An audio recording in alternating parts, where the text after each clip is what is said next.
Good evening, everybody, and welcome to this evening. I am very excited to talk about the Spiritual Seekers Toolkit tonight, or I'm not going to talk about it. Actually, our guest Dennis is going to talk about it, but we're going to look to see what would be a good idea to start a spiritual toolkit. And I'm really excited because sometimes we forget what the importance is of having a spiritual toolkit and a way of just connecting in different ways, which Dennis is going to go through with us this evening. So for those of you who don't know me, I'm Cindy Holmes, and I'm the director of the School of Intuition and Healing. If you are watching the recording of this, please can I ask that you, if you like the information, that you like the video on YouTube, and you are very welcome to share it with friends and family and loved ones. But tonight I'm excited to introduce Denis to you. Denis Ginn is a long-standing tutor at the school. Him and I spent a lot of time during lockdown making videos for our healing course. And so we know each other extremely well, but more importantly, and why Denis is qualified to be here today is, first of all, he is a tutor at the International School of Intuition and Healing. He facilitates energy healing and the energy management and the foundations in spiritual development course. He integrates Reiki, EFT, mindfulness, and Denis offers a compassionate space for healing. He is also a Pilates instructor, and for those of you who didn't know, and that's why I always look so slim and trim. But anyway, I think I've said enough now. Denis, I'm going to hand over to you, but in fact, before we do, I want us as a spiritual organization to acknowledge the situation the world is in as we speak, and acknowledge that there is war, there is war in the Middle East, and with Russia and Ukraine and many other places in the world that are going through a very difficult time, a conflicting time, and really the invitation, and Denis will connect more with this tonight, is that what we can, although not many of us can do anything, what we can offer is the vibration of peace. And for me, if each and every one of us connects with the vibration of love or peace or a higher vibration and is able to access that for themselves, they're making a difference in the world. But also, if they are able to share that and feel it appropriate to share it, they too can make a shift and change in the world. So I just want to acknowledge that at this time, and acknowledge that everyone is going through this extraordinary time of our species, and hopefully you can just turn off and ground and be present with us tonight and raise your vibration to help humanity and our species. And I'm sure Dennis is going to explain that a lot better, but I just wanted to say, as an organization, we are looking to acknowledge that where we can, and to send out love and peace. Denis, it's fabulous to have you here. Welcome, and over to you. Thanks, Cindy. Always a pleasure to be here. I feel like I'm preaching to the choir a little bit here to some respect. We have Candace, who has done our whole 18-month healing journey, and then we have Penny, who's on our 18-month course as well. But yeah, I'm going to make it as interesting and as intricate as possible. And just what you're saying, Cindy, about peace, it makes me think of St. Francis of Assisi's prayer. Make me an instrument of thy peace.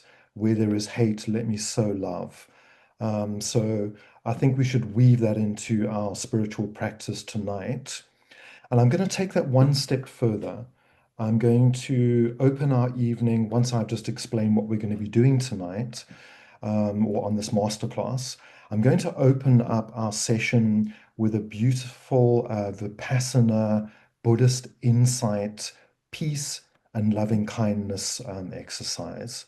So I think that would be appropriate for us to open our hearts and actually experience that peace and loving kindness. So before I get to that, let's talk a little bit about spirituality and just what we're going to cover tonight. So spirituality is it's a very deeply personal journey, and it's not always easy to figure out how to weave it into our daily lives. So building a practice that feels like home is about understanding yourself and what resonates with you. So I've designed the talk to help you to explore how to create your own practice that's not only meaningful, but sustainable. So we'll talk about the essence of spirituality, healing, intention, and mindfulness. And we'll also explore how to overcome common obstacles and make our practice fit our daily lives. We want this to become an integrated part of who we are and not something that we struggle to do on a daily basis. Then finally, I'm going to conclude with a substantial list of choices for creating your own spiritual practice. So that'll be our journey for the next hour or so. So Sounds fantastic. Thank you, Denis. thanks, Cindy. Good, good. So let's go straight into our mindfulness peace practice. So if you want to just settle yourselves into your chair, if possible, have your feet flat on the floor so that you feel nice and grounded. Relax your hands in your lap. And then I invite you to gently close your eyes. So let's begin by relaxing our shoulders. So just relax your shoulders back and down. Relax your toes. And then consciously relax your fingers.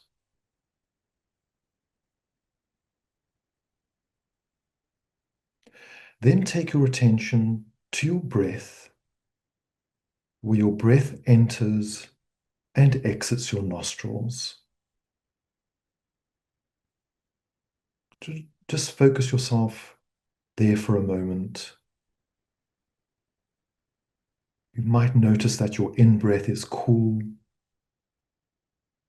and your out-breath is slightly warmer.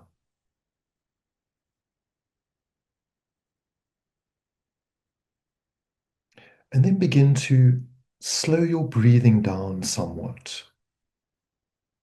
So just slow the in-breath, slow the out-breath. And any time that you focus on your breathing, you'll notice that your physical body begins to relax and your mind becomes quieter.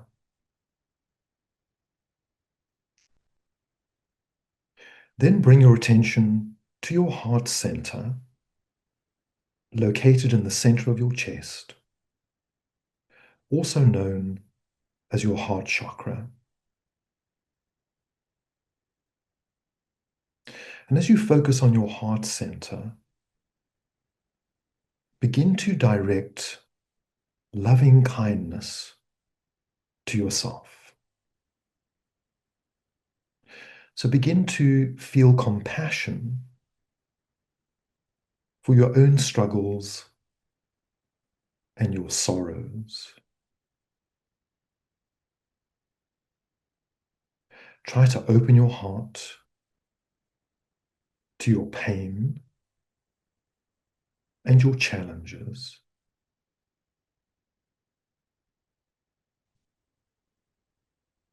So just direct loving kindness to yourself for a moment.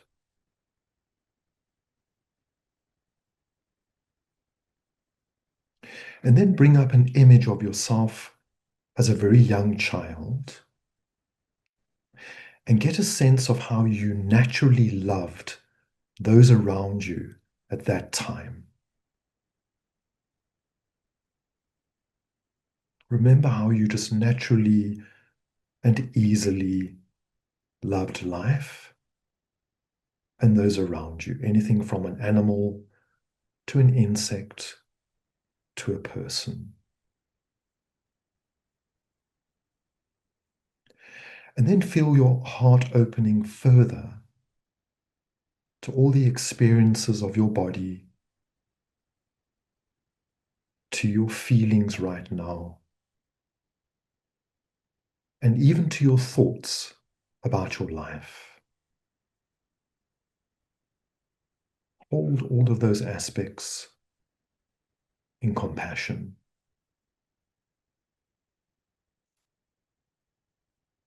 Then think of someone you love, someone for whom you naturally have compassion. You know that you would love to help them in their struggles. You know you would like them to be filled with peace and loving kindness. So open your heart center and send peace and loving kindness to this person right now.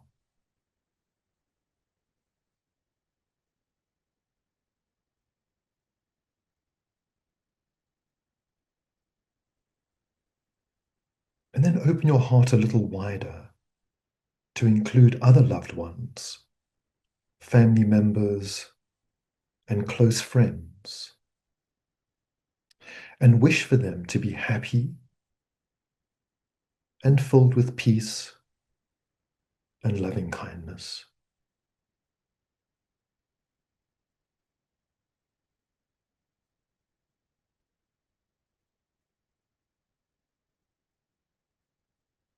Open your heart even further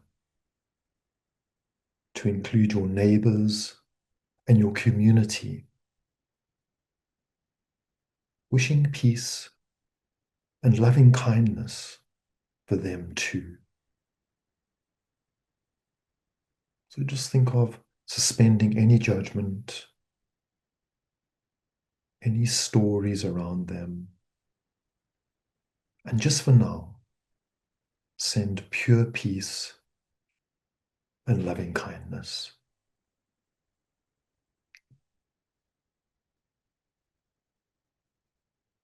And then try to expand your compassionate heart energy until it becomes a wider field of peace and loving kindness to include your entire nation. So expand that peace and loving kindness out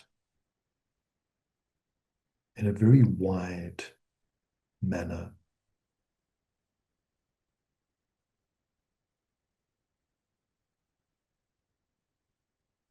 And let your heart become wide enough, large enough to include all the trouble spots on our planet.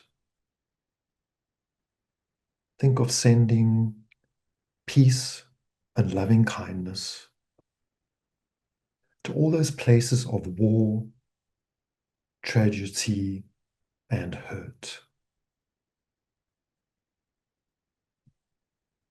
Send that loving kindness out as a beautiful ray of golden light to those trouble spots.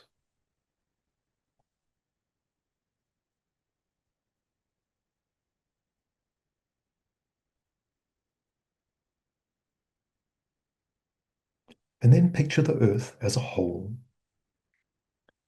and imagine taking it into your arms. So think of taking the earth into your loving arms. Hold it lovingly, just like you would a baby, with tender, loving care.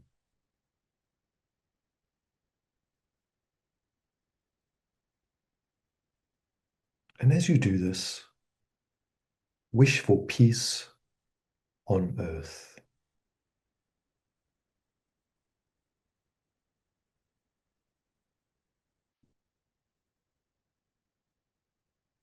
So let us surround our earth in peace and loving kindness.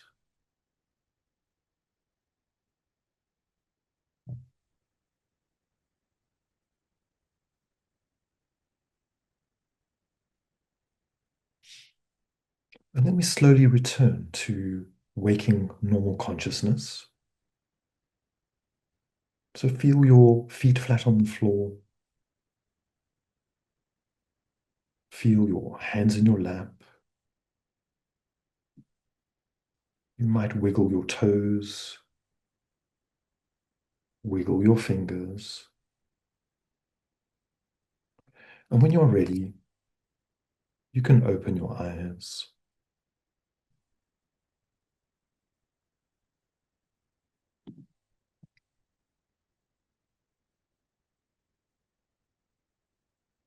Okay, so while we give a moment for everyone to return back to waking consciousness, I'm just going to open up my slides. Thanks, Dennis. That was beautiful. Really warm, beautiful, warm feeling in my chest. Thank you. Thank you, Cindy.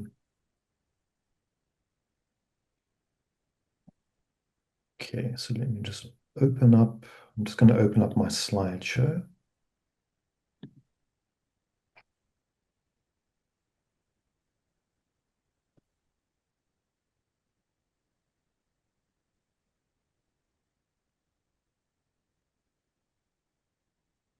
Okay. Cindy, can you see my slides? Give me a thumbs up if you can. Okay, perfect. Beautiful. Again, look at Kaapstad, Yeah, our the beautiful, mother city. absolutely, our beautiful home in Cape Town. Okay, good.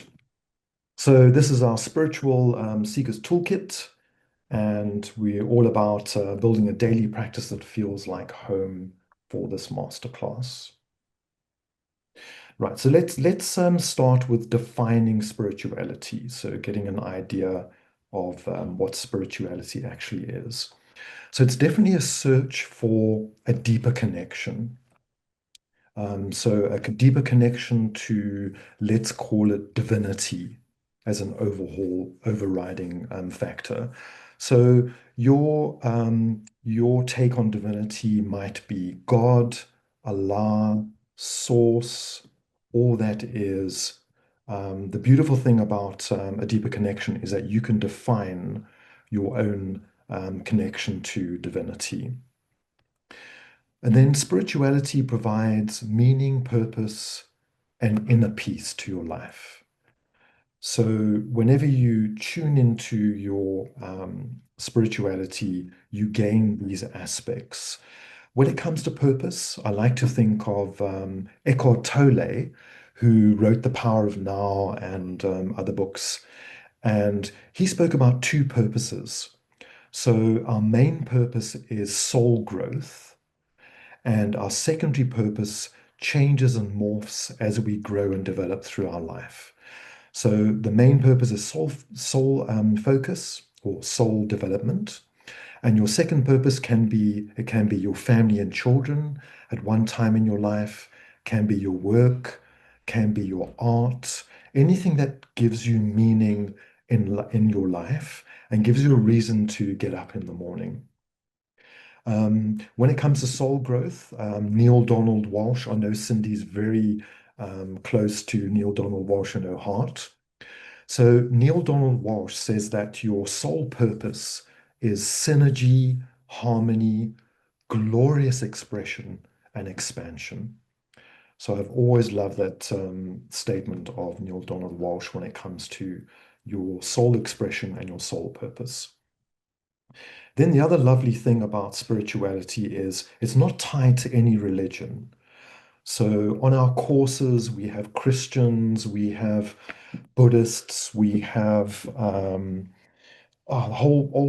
sorts of different denominations, Muslims, and it really doesn't matter because your religion is your religion and your spirituality is your spirituality. So spirituality can be included in any religion or even aside any religion.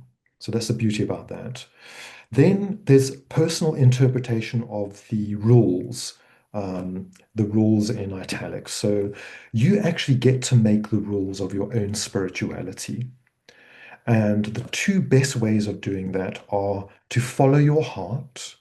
And I'm going to talk about following your heart more and more as we go along. That's the one thing. And the second thing is do no harm. So if you stick to those two things, then you're really good on your spiritual journey. So do no harm. The Sanskrit word for it is ahimsa. So that is part of Hindu philosophy. Do no harm, and that's a really lovely way to live out your spirituality. We talk about energy when it comes to spirituality, and I'm going to go deeper into this as we go along. But absolutely everything in life is energy. So, absolutely every single aspect of the universe is built on energy, and I'll go into that deeper later on.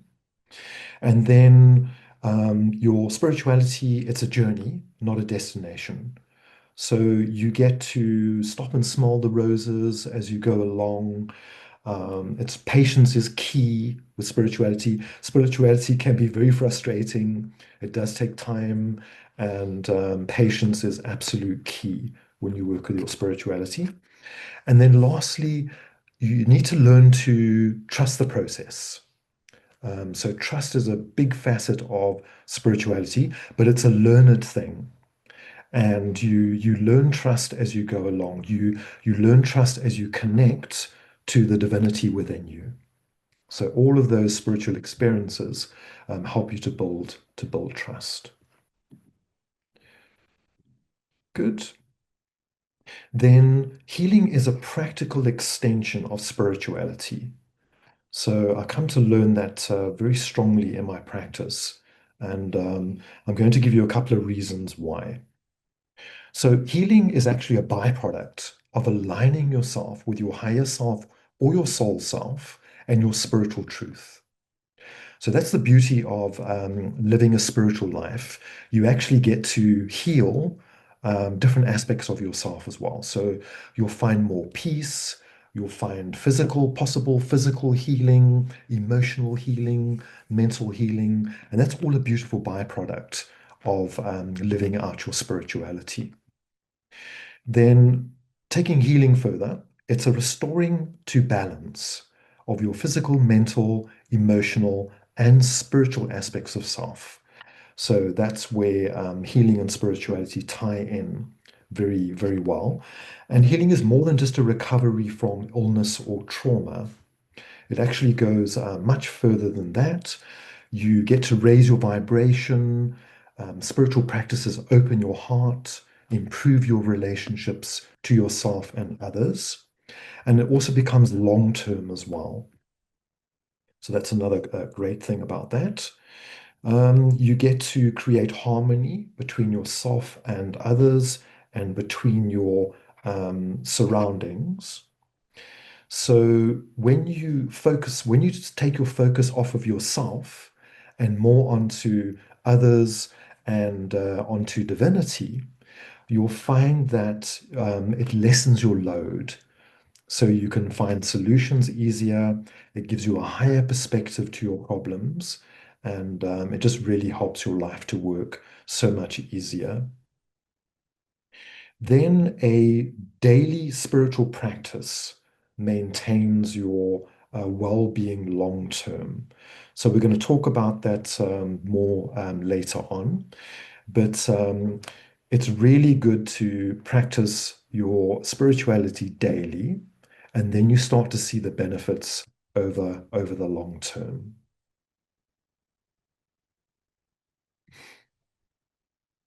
Then we look at the power of intention.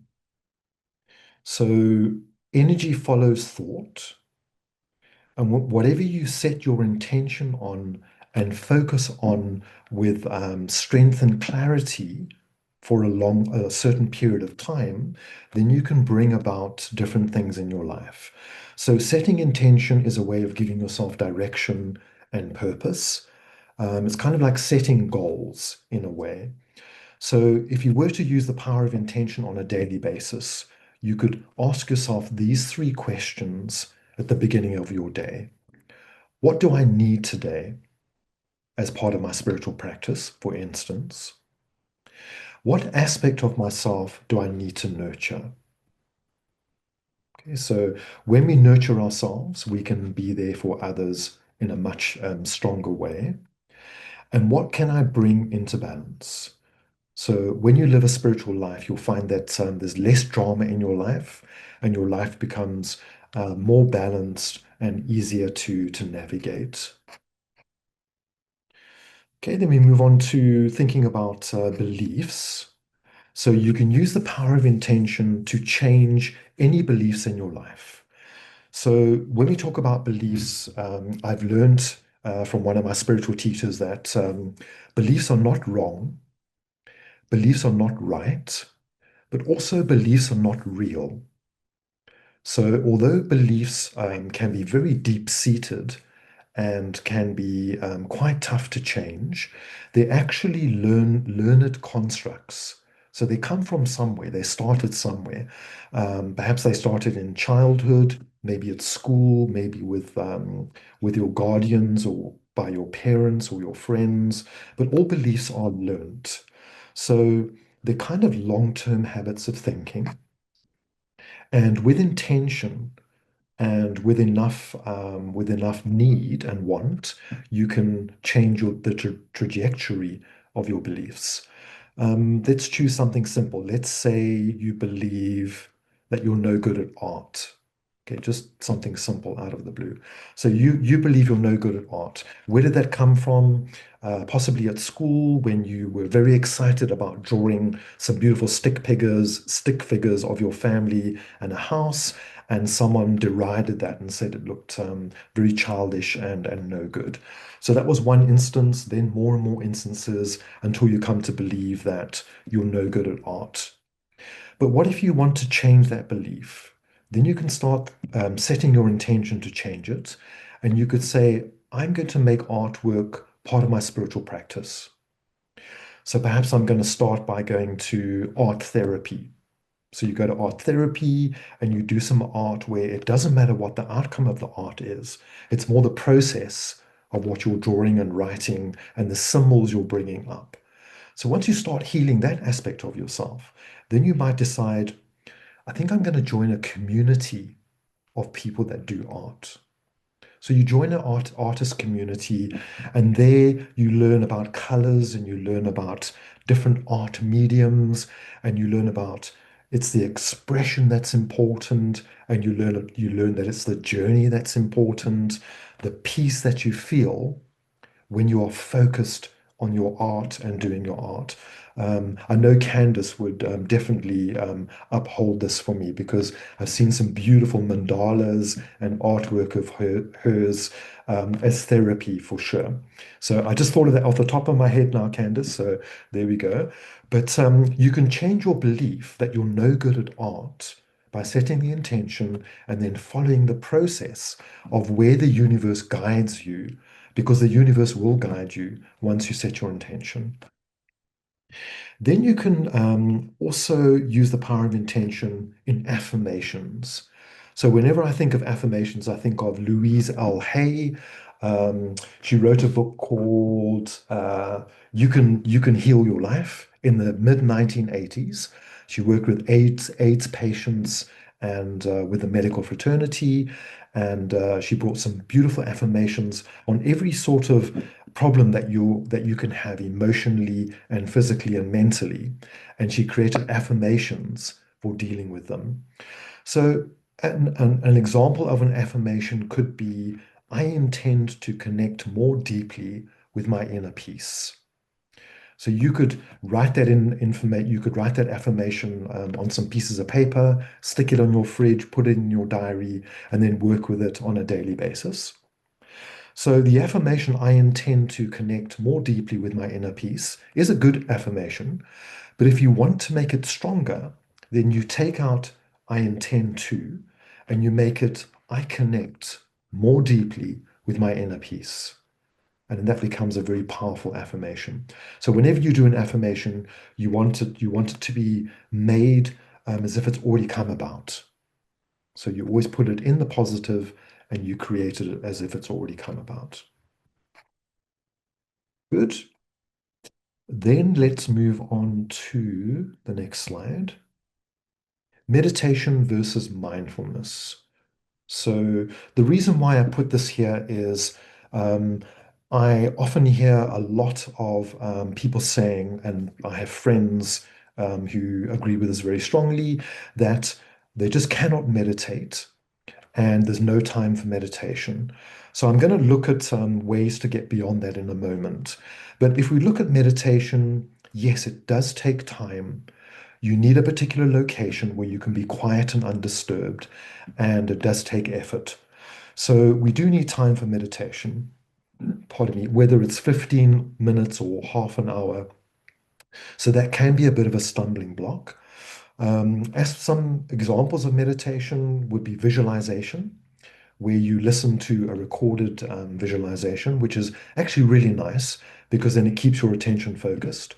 You can meditate to music, you can use sound mantras, um, something like vinyasa flow. So vinyasa is a yoga practice that's beautifully meditative and very flowing.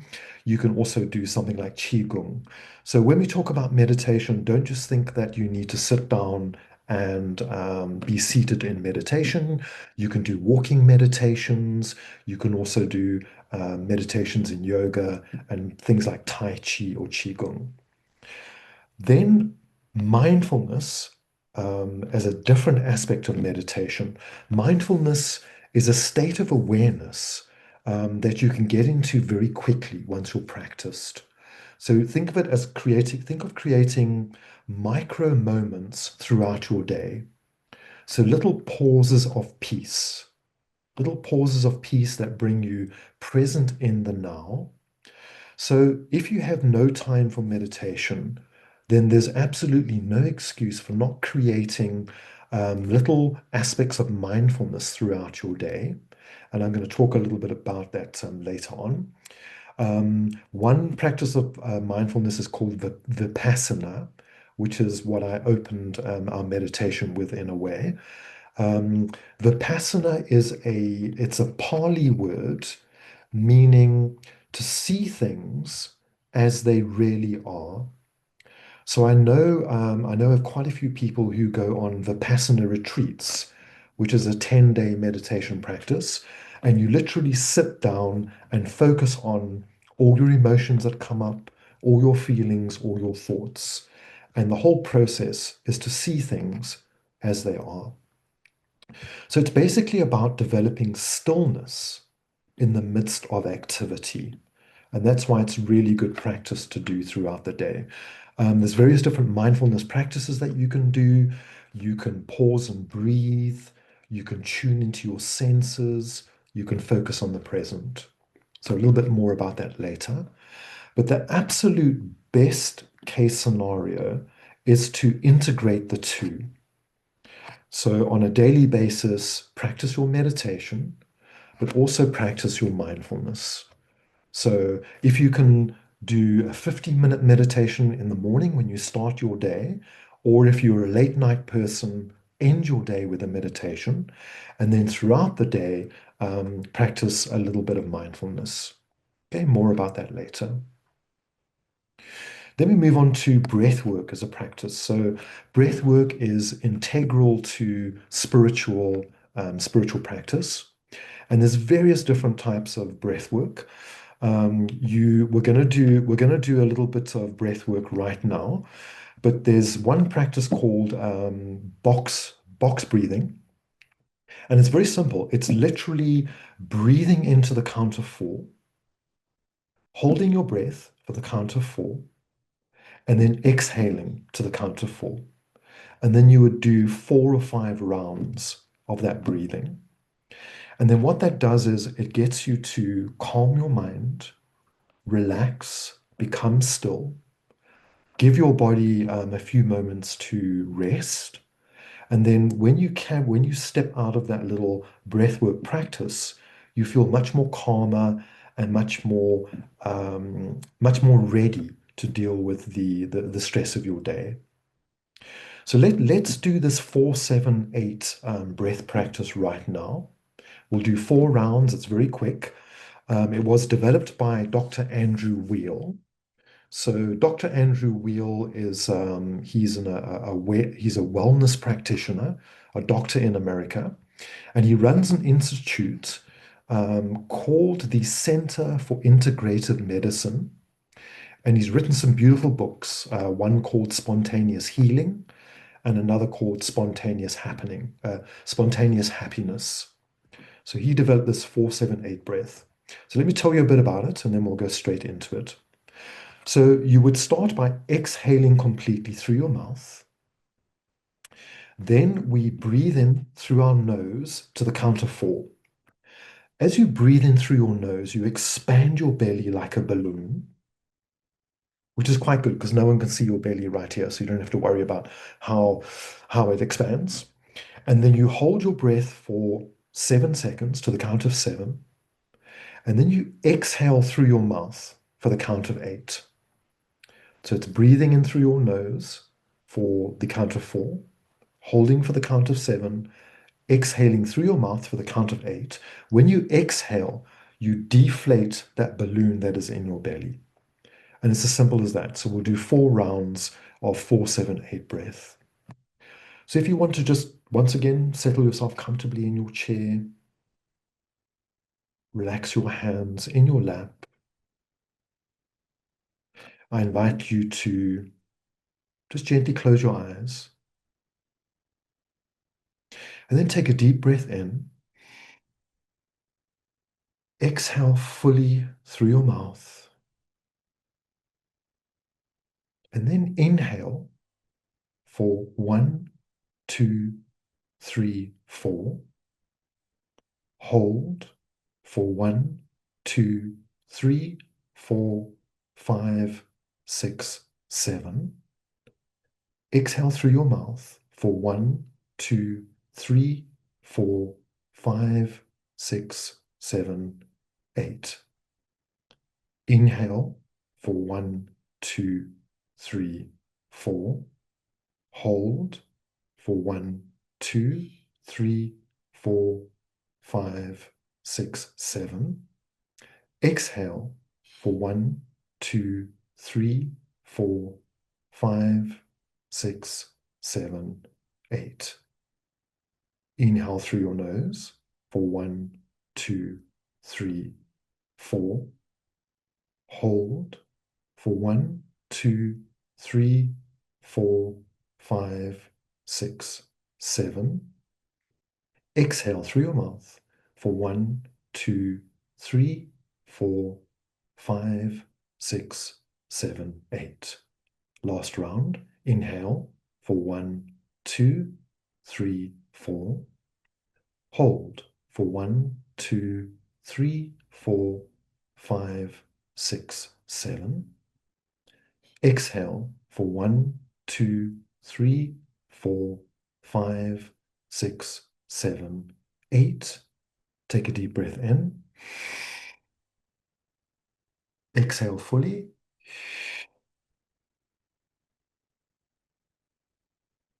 Take another deep breath in. Exhale fully.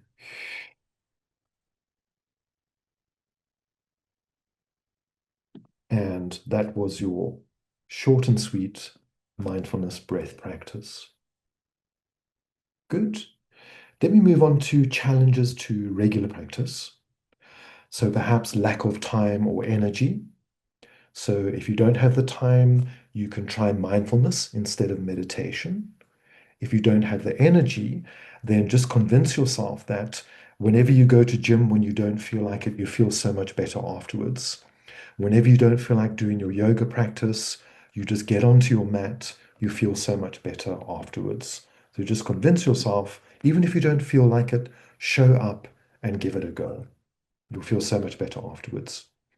If you feel disconnected from your practice, then consider joining a community of like-minded people. So a small or larger group where you can feel connected and you can feel part of a greater whole. If you're overwhelmed by options, I'm hoping that the options that I give you at the end of this masterclass will give you a starting point, and then all you do is you choose one thing and practice that for a short while and see if it resonates with you. If it doesn't, change it to another one thing and try that until you find something that really resonates with you. Then, if you don't know where to start, once again, look at the options that I'm going to give you at the end of this talk. And then consider perfection versus consistency. So, perfection can be a big problem that gives us a lot of procrastination in the things that we want to do. But I like to say that done is better than perfect. So you just make a start. Thanks, Cindy. There's a thumbs up there. Make a start. Do it to the best of your ability. Tweak it as you go along. Perhaps ask someone to check it afterwards for you. But then just be consistent in your practice. So whether you feel like doing it or not, just try and do it. A beautiful thing about getting beyond procrastination is if you can just make a start, then suddenly your psyche sort of kicks in and says, hold on, I've already started. I may as well do a little bit more. And then before you know it, you've done that little bit more and you're on your way to wanting to feel complete, to have a sense of completion. And then eventually you complete what you wanted to do. So with your mindfulness practice, just make a start, and within 5 minutes, you'll feel so much better. Then we move on to some quick solutions to a regular practice. Start small, start with one small thing. Create a sacred space for yourself. So when you're creating your meditation practice, create a space in your office or in your bedroom or somewhere where you can close the door away from friends and family and animals who want to tune into your beautiful meditation energy. And as you create a space where you can sit down in the same place every single time.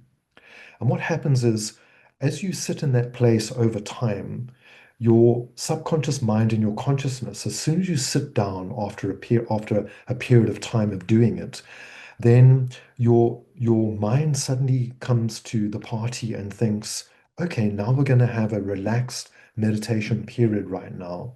So it becomes so much easier to get quicker and deeper into your meditation or your mindfulness practice. Use reminders. So Cindy likes to do this where you set reminders on your phone, or you can write down reminders and place them in your diary at a particular time, put them in your diary online, anything like that to give you reminders to do your daily meditation or to do your mindfulness practice. Once you get a sense of how lovely you feel when you practice mindfulness or meditation, then you'll need less reminders. You can also have an accountability buddy. So it's really good when you're starting out with something new. Get a buddy and then check in with each other and say, have you done your practice today? How's it going? Oh, I had a really bad day, but yesterday was fantastic. Don't worry. Let's support each other through this. So that can be a big help. Or, like I mentioned before, join a like-minded community. There's nothing like sharing your stories with people, comparing your stories with people, hearing other people's challenges and their solutions, and where they do well, and then sharing yours. So that's really something that's supportive. Then choices of spiritual practice. This is just a quick introduction before I give you all a multitude of choices. But think of exploring different areas. So meditation, yes, meditation should be your mainstay or a daily practice. I definitely walk my talk with this because I started meditating when I was 17 and I literally haven't stopped. Obviously there have been days where I can't do it, but with consistency, I've just come back to it, come back to it, come back to it. I've done so many different types of meditation. Meditation can be very creative. So yeah, it's really good as a daily practice. But then also consider other areas like yoga. You know, yoga is a beautiful meditative practice, and there's so many choices from Kundalini yoga to Vinyasa to Hatha, um, Bikram, so many different choices.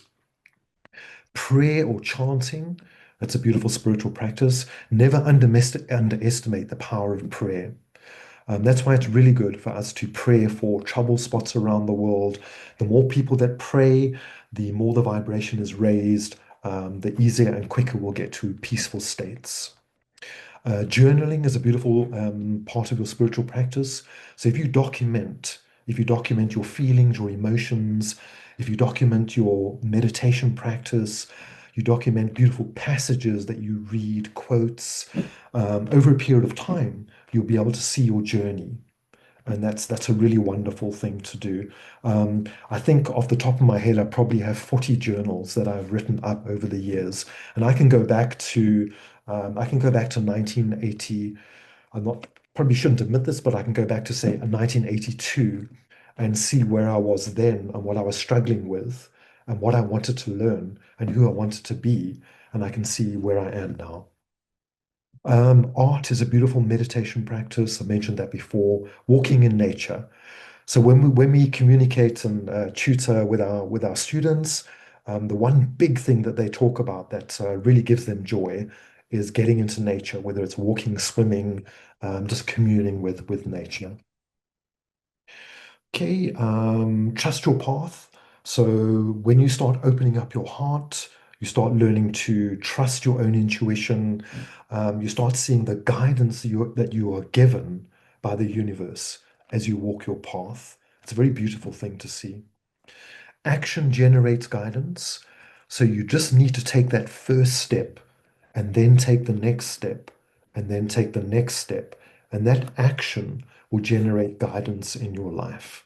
Um, I've always loved, let me just see where I am here. I've always loved Van Guter's statement, Johann Van Guter.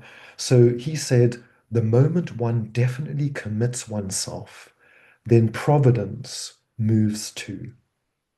All sorts of things occur to help one that would never otherwise have occurred. Whatever you can do or dream you can, begin it. Boldness has genius, power, and magic in it. So that's a lovely quote on taking action and getting started. And then you'll find your flow. As you evolve, you'll get into beautiful flow states. You'll find there's more peace in your life. You'll find that you find solutions quicker. You've got a higher perspective. The things that you need will come into your life as you need them. So you'll be open to opportunities. You'll recognize opportunities whenever they come up in your life. Okay, everything is energy. So this speaks of quantum physics, quantum mechanics. Absolutely everything in the universe is energy, and energy connects us all. So everything is in vibration. As I'm communicating with you right now, we are all in vibration together. When we did that Vipassana loving kindness meditation at the beginning of this masterclass, we were connecting as a global unit via energy and our own vibration. Energy flows where attention goes. So I've spoken about the power of intention with that. Spiritual energy, higher vibration. We tap into the higher vibration of things like love, joy, and peace. There's a wonderful spiritual teacher and author called Dr. David Hawkins. Dr. David Hawkins wrote some lovely books called Letting Go, The Path to Surrender, and Power versus Force. And in those books, he created something called a map of consciousness. So his map of consciousness is all about vibration, where things like shame are the very lowest vibration that you can be part of. Then something like guilt. And then at the top of the scale, you have love, joy, peace, and illumination. or enlightenment. So when Cindy spoke about peace at the very beginning of this masterclass, peace is up there right next to enlightenment as the highest vibration that we can tap into as a species. Then the interesting thing is you've got your lower vibrations where you struggle and it's really hard to work with, and it's very depressive. Courage is the tipping point where you shift from those lower vibrations into a higher vibration. Courage is where you start taking action to improve your living circumstances or your current circumstances. And with courage, it comes from the French root of cœur, and cœur means of the heart. So courage is of the heart. And when we walk our spiritual journey, we learn to come from a heart space. We learn to listen to our heart and to walk the journey with heartfulness. So there's a lovely exercise that Cindy likes to do. I'm not going to do it right now because I think I need to watch my time. But there's an exercise where you can create an energy ball so that you can actually experience and feel that energy with your hands. And then what we normally do is we take that energy ball and we place it on some area of our body, and it turns into a beautiful healing energy. So that's just something that you can do. You can play around with energy and use it in healing and to raise your vibration. Then we move into what makes your heart sing. So it's really good to find joy in your practice as best as possible. So if you want to really accelerate your spiritual practice, focus on what brings you joy.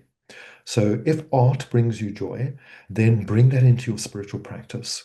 If walking in nature brings you joy, ask yourself, why am I not doing that more in my life?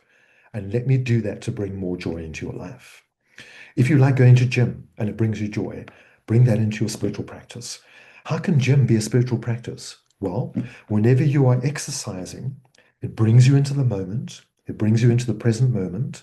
You have to focus on your exercise, which means that you're de-stressing. So you put all of your worries and fears and everything to the side for a moment, just for that hour while you're doing your gym or your yoga or your Pilates or whatever it is. Okay, self-nurturing is a very important part of spiritual practice. So when you nurture yourself, it's not a selfish thing. When you nurture yourself, it empowers you to be there for others. So it empowers you to stay well, to raise your vibration, and then to be there to assist your family members, assist your friends, and possibly even go and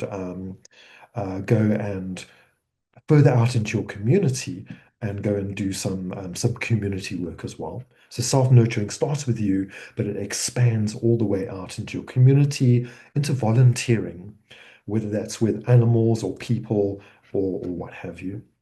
So these are all heart-centered practices. Bring them into your life. Dancing, painting, singing, gardening, all of those raise your spiritual vibration. And then a very strong thing to take note of is discernment in spirituality. So discernment talks about your ability to judge things. Okay, so um, if you want to know how to judge something, let's say you are consider doing a particular spiritual practice, but you don't know if it'll be for your benefit or if you'll be wasting your time, then you can use discernment to see if it works for you. So you take that question into your heart and you say, will this practice benefit me or not? Then you listen to your heart. When you ask that question, how does it make you feel? Do you feel uplifted, positive, and expansive? Then yes, try it. Do you feel concentrated? You feel kind of yucky? You feel off-centered or off balance? Then you might consider not doing that. You could also do the same thing if you're thinking of following a spiritual leader. So someone who you think you want to go and listen more to or to follow to. If you want to use discernment for that, how do you feel when you listen to them? Take that into your heart. Do they make you feel good, empowered, and positive? Or do they make you feel drained and scary and uncomfortable? And then you use discernment to decide whether to follow it or not. Right. Then, lastly, how to follow your own spiritual development practices in a nutshell. Okay, so here's a whole list of things that you can consider doing in your spiritual practice. Meditation. There are so many different forms of meditation. If you go onto YouTube, if you go into Instagram, if you get an app on your phone for Insight Timer or something like that, then you can tune into some beautiful meditations. We do lots of beautiful meditation in our courses with the school. Breathwork, so we've spoken about that already, but that is really, really a very powerful practice for your spirituality. Journaling, spending time in nature, gratitude practice. So I like to say gratitude is an attitude of power. Consider this, if you can't sleep at night, then you might think of just before you go to sleep. So you're lying in bed, your mind's going whirling and whirling, and you're feeling kind of disconnected. Try thinking of all the aspects in your life that you can be grateful for. So create a mental list of what you can be grateful for. And as you go through all of those things, you'll raise your vibration. You'll start feeling more relaxed, more sleepy, and then it should send you to sleep quite easier.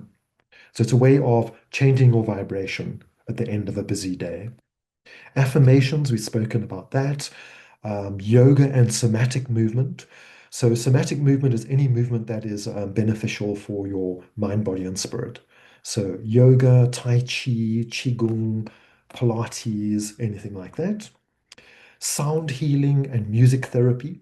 So, you actually get music therapists that will use possibly tuning forks, gongs, Tibetan bowls as healing. And sound can be very healing itself. So you just put on headphones, listen to binaural beats, listen to beautiful classical Baroque music, anything that puts you in a good vibration. And then energy clearing. So in our courses, we learn to clear the energy of our spaces. Feng Shui teaches you to clear the energy of your spaces. It's a very powerful spiritual practice. It can just raise your energy and make you feel better. Then visualization as part of meditation, self-compassion and forgiveness. I'm glad we did that opening exercise that wasn't on the cards, but we literally brought that in for today for peace and loving kindness. Rituals and ceremonies. That can be a really, really good part of your spirituality. So a simple one, you hear that someone passes away, someone that you knew of, someone that you cared about, light a candle, say a prayer for them, and that's a beautiful little ritual to hold for someone like that. This last Saturday in the southern hemisphere, we had the winter solstice. In the northern hemisphere, it would have been the summer solstice. So I went to a beautiful Kundalini Yoga Sadhana. Okay, it was 2.5 hours of sitting on the mat, so quite intense. Started at 5:30 in the morning, but we were a community of, I think, 20 people, and it was just visualizations, meditations, breath work, yoga asanas, kriya, and it was just so beautiful. And we raised that vibration and sent it out to our community and to the planet. So that was a beautiful ritual. I know Claire Crichton. She's an affiliate of our school. She's a shamanic practitioner. She does beautiful breath work, but she also holds lovely ceremonies, drumming ceremonies at, say, the spring equinox, where you go to the beach, you go there, you get there before sunrise, and then you drum to the rising sun. Open your heart and just tune into the gorgeous energy of the rising sun and spring or summer. Then take time for quiet time for yourself or tuning into silence. Silence is an incredible spiritual practice. When you're listening to your music, listen to your music, but then take it deeper and listen to the silence that holds the sounds. that takes you one step further beyond the beautiful music and just opens you up to your inner divinity, your inner spirituality. Acts of kindness, acts of kindness, you can't go wrong. It raises your vibration. Um, any little act of kindness, you just do them, but they come back to you. So there's a beautiful boomerang effect where whatever little act of kindness you do will come back to you a thousandfold. Create a sacred space. So yes, create a space for meditation, but also consider creating, if you feel like it, a beautiful altar. So you create a little space in your office or in your lounge or wherever you like, a little altar where you can light a candle, light some incense, place a picture of a spiritual person that you follow, write your affirmation, put it in your altar, have a crystal or two. And then what happens is whenever you walk past or sit down near your altar, you think of your spiritual practice. Your subconscious mind tunes you into your spiritual practice just for that moment. Spend time with like-minded individuals. That's a wonderful thing. And then never forget the power of intention setting. So those are really all different ways that you can practice your spirituality. And then as a final reflection from me, um, building your spiritual practice is a journey and it requires patience. So just to remind you of that, it requires patience. It requires exploration and a willingness to listen to your inner voice. So that's listening to your heart, listening to your higher self or your soul self. It's not about doing it perfectly, but it's about making space for it in your life on a daily basis. Thanks, Cindy. Over to you. Ah, Dennis, thank you so much. And thank you for all the reminders. And you know what's beautiful about what all the things that you said, and I was listening, that you just need to chip away at it and make it a habit. Because actually, once it's a habit and you come out of alignment with any of those, you feel it, right? You kind of go, oh, I haven't done my meditation today. I best find a place for mindfulness. Or, so you get to, I know if I don't do my morning meditation practice, I can feel it during the day. It becomes like if you don't, if you exercise regularly and then all of a sudden you go on holiday and you're wondering, why am I feeling so uncomfortable? Because you're not getting what you used to get. So thank you for all the reminders. Thank you for your insight. Thank you for your wisdom. I mean, Dennis has deeply practiced meditation and spiritual practices for a lot longer than I have. I have to acknowledge that. So it's so great for Dennis. Dennis, just quickly, we've got coming up the energy management and the spiritual development. Do you want to just, in a quick summary, what might people benefit from that? Okay, quick summary. So the energy management, it's a day workshop, and we cover all different aspects. So it's very, very practical, and you're left with a whole lot of practices that you can take away and work with for a long term for on a daily basis. So it's really a whole lot of practical tools, and we cover things that I've touched on here, like breath work. We look at the chakras, the energy centers within yourself. We look at different meditations, different mindfulness practices. And then when we look at the foundation and spiritual development, so each one underpins the other. It's quite good to do both if you have the opportunity and the will to do it. But the foundation and spiritual practice, it's 6 sessions, set over 6 different days, so once a week, and each one builds up on the other. So we do things like it's very practical. You'll meet your guides. You'll connect with your higher self. You will learn boundaries to build up on your relationships. You will learn to open your heart center. And then we're working our way towards, you also experience your totem animals or your power animals. And we're working our way towards looking at your values in life, because your values underpin everything that you do, and your values give you beautiful boundaries. So we're looking at your values, we're looking at how to develop your own spiritual practice further, and then we end with a beautiful manifestation tool um, called your what's it called? Your manifestation sphere. And then we incorporate your values, and we incorporate your spiritual practice, and we incorporate what you want to do with your life within your sphere of dreams. And then you take that sphere of dreams and you integrate it into your life and into your spiritual practice. Ooh, that sounds fun. I think I should come and join.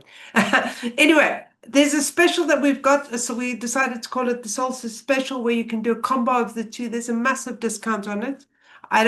I'm just giving it. It will come out with a recording. If you're up for it, please do it. You've got a week to book. I think the actual special ends in a week's time, so midnight next Monday.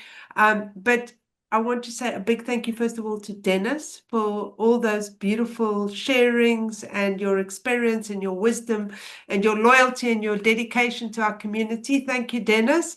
And then to all of you, especially those who are super loyal and super dedicated to the school. We love you in our community. Thank you so much, everyone, for showing up. It's lovely to see you, Dot. Thank you for putting on your camera. And we will see you all soon at the school. Thank you, everyone. You take care. Bye-bye. Thank you, Dennis. Good night.